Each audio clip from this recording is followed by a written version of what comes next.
Hey gang, welcome back to Inverted Pursuits Laboratory. This week we're going to be taking a look at the newest rocket by Inverted Pursuits Laboratory. This is the Sled. Sled is a 24mm rocket, 20 inches long, and is designed to give you that old 70s space age kind of SR-71 vibe for a rocket. Kind of meant to pull out some of those fun childhood dreams we all have of flying a very fast rocket ship. So let's get into how this thing is built. So when you open your Sled kit, what you'll find inside is your back fin can, a forward body tube, the motor retention, a 24mm motor liner to go inside the back of the rocket, the nose cone for your rocket, a shock cord 48 inches long, and a 12-inch parachute. Yours won't look like this. It'll come in a nice plastic package. This is just my 12-inch parachute I use on everything because I only have a handful of these. We'll set this to the side. And the shock cord and this motor mount tube for the moment. So where we're going to start is with the body here.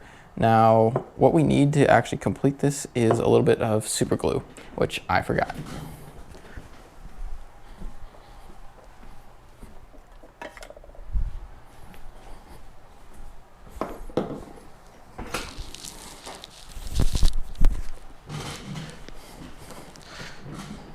So super glue or CA glue is what you're going to be needing. I like to use this Bondsmith Industries Max Cure and then the Bondsmith Industries Instant Set because I don't like to wait for super glue to set. I'm impatient.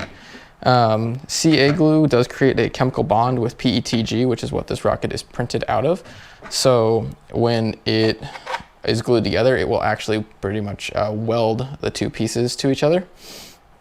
So there is a key feature in the body tube sections, and that's how you know where they go. The rocket doesn't go together any other way than the section it's keyed, and there is a little bit of slop, but that's not a big deal. The two rail guide holes are designed to line up with each other with enough slop to account for that wiggle. So the easiest way I have found to do this is to take some CA glue, drip it around this edge for me, and then take a little bit and run it around this body section. Now, some of you may want to go ahead and start with putting the shock cord in before you glue this together. The shock cord ties around that internal mount there. I don't end up liking to do this. I'd rather fight the extra length of body tube so that I do not accidentally get super glue on my shock cord. Now, the next step here is one that a lot of people don't like. I wipe my finger around to smear in the extra super glue, and then I take the Instant Set and spritz it. Smearing the super glue with your finger is something some people don't like. Some people are allergic to epoxy. I haven't hit the point at which I'm allergic to it yet, so I always do it just because I find it to be the easiest way to smooth it. Another good way to do it if you don't want to smooth it like that is to go ahead and put on a rubber glove so that you don't have that problem. So the next step is actually to go ahead and put on our shock cord. So I like to take a number 6 screw. I actually got one out of the box. Perfect. A number 6 screw, or even whatever screw you've got lying around. Oh, sorry, I say screw, I mean nut. And I actually tie the shock cord to the nut. And I use this to help thread the shock cord around that internal shock cord mount. So what we're gonna actually do is drop this through the body tube and then loop it back around that internal mount in there. So we'll actually go down one side and the nut comes out the bottom. And now the hard part is to make sure it goes back down the opposing side of that shock cord mount. If you're familiar with Inverted Pursuits Lab kits, this is a standard feature in all of my kits. And then the first thing I always do to test I made it is to pull on that tight. So then we can undo that nut. And the next step is to go ahead and tie a quick slip knot around the other rope. I tend to tie a fancier knot than a slip knot. That's my preference. Being a Boy Scout, I learned a lot of knots, so I like to tie my fancy Boy Scout knots, as I've been told they are called. But alright, that's, which piece are we sliding on? Okay, that's one knot. Actually want to go ahead and, I like to tie a second one on here just to make sure it stays. For those that may not know this, this is a bowline. So it allows it to slide, and then you simply pull on the string and the knot disappears down in there. And then when you can no longer pull it, the cord is perfectly cinched around the tube down there. So next step is to go ahead and tie the body tube on here. And it's handy to have a pair of pliers or needle nose tweezers around. Tweezers, needle nose pliers, anything like that. You can also use a pair of scissors because this is a Kevlar shock cord. Your scissors will not just immediately cut it to reach in there and gently grab it. Then I tie a quick square knot around the nose cone mount, and that's in there. There's a little bit of slop, and that's perfectly fine. Then I like to take, and usually I use my hand. That's not really a very good measurement system. I do not have a tape measure. Oh, I do have a tape measure sitting right here. About how far down the cord is that? What? 8 to 10 inches, somewhere in that range. I'll grab it and tie a quick knot in the shot cord. That knot in the shot cord, what I'm doing is I'm pulling through and I'm actually creating a loop. This loop is where we will attach our parachute.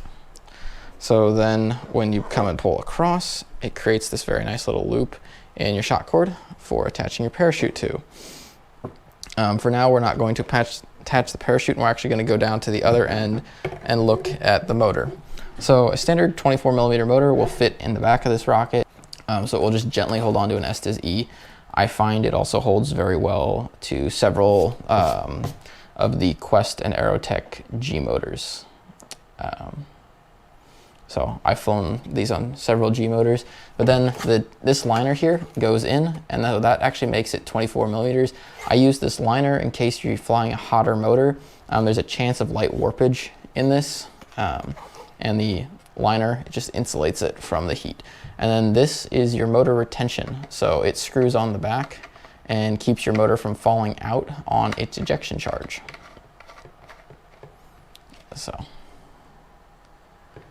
all of that. Something else you can do I had forgotten about is you'll have this, how do I describe this? There's two different faces in here. So there's the edge of the face here, and there's also this lip down in here. This is naturally longer than what that is. You can actually trim that all the way back and make it perfectly flush, and then a standard Quest fits in there a little better. But it's initially set up for an Estes style motor to be flown. But a trim with a quick X-Acto knife, and that'll do it. So now we're starting to get closer to being done with our rocket. But now we're gonna move back up to the other end, and we're gonna mess with our 12-inch parachute. So a 12-inch parachute that at the moment is coming in these kits is an Apogee 12-inch parachute. I am still hunting around on other parachute options to see what is the best deal I can get so that I can pass on some savings to all of you. I like to provide these small chutes for you guys just because it's very hard sometimes to get a hold of these, and shipping can be a little crazy when you're buying one, whereas when I'm buying 20 or 30, shipping's not as bad. So it makes the cost to you guys less in these kits. But we'll just loop the parachute around like how you saw I did that. I just ran it through the loop in the shock cord. Then there's the opening of the shock cord of the gore lines, and I loop it through to then connect it there. I like to then push everything down, try and make that knot as small as possible. You can see how that just really thins up very nicely. So as far as packing this rocket goes, I genuinely recommend you use dog barf or cellulose foam. You can also, there's a baffle system. Oh, I do not remember the company that makes it. One of you guys reached out to me and asked about the baffle system that will actually fit in one of these. It's just not something I've ever chosen to investigate past looking it up to answer the question of if it would fit or not. So about right there, I'm just literally pizza folding. I call it pizza folding. I don't think that's the right name for it. I'm just folding the parachute up, and I'm gonna end about right there. And then I'm gonna take all the shroud lines and I'm gonna fold the shroud lines up inside the parachute a bit, and then fold the parachute over one more time. For those that kind of didn't see that, we'll fold that in there. And then I like to fold in half and then gently roll. So I get this little burrito of a parachute. So then if I had the cellulose insulation over here, I would shove a little bit of the cellulose insulation down in there. Literally a pinch is all you need, just enough to fill the tube diameter wise, and maybe a ½ inch thick max. You really do not want all that much in there. Then I'm going to take my nose cone and set it on top of the parachute for a moment so the parachute doesn't unfurl. And then I take 2 fingers, 3 fingers is another easy way to do it. It comes out to being about 2 inches is 3 of my fingers, just for quick reference on how I'm doing this. I'll often do it with just 2 fingers spaced because I don't like to have 3, and I will just wrap this around my finger. So that creates a little loop set that I am now going to pack next to my parachute. And this is just my preferred way of packing this. And then that slides down inside the body tube.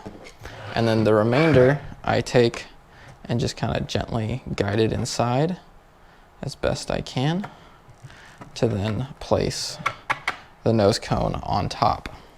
And that completes the sled rocket. You'll then want to load your motor in the back end and prep it for flight. There's a model on my website that you can go download and see how it's going to fly on different motors. I'm going to warn you right now, that model is dang near one of the ugliest things you're going to see because it's an open rocket file. Open rocket doesn't really like to let me do these side tube fins very well as let me have all the fins offset on the tubes here the way they are. So what I've done is I've gone ahead and modeled it per the right amount of basically surface area. It's got the tube fins with the right surface area, and it's got just a random set of fins across it that make up the surface area of the fins in the various axes. And it is an accurate simulation, as close as I can get for what it's going to be. There's still going to be some things with the nose cone being an odd shape that are going to adjust that flight characteristic a little bit, but it will at least give you a close approximation as to how fast your rocket's going to go and where it's going to go. So then you can take this out to the pad, set it up, and give her a launch. So, all right, this is the sled, maiden flight. Going in 5, 4, 3, 2, 1. Woo! That was squirrely.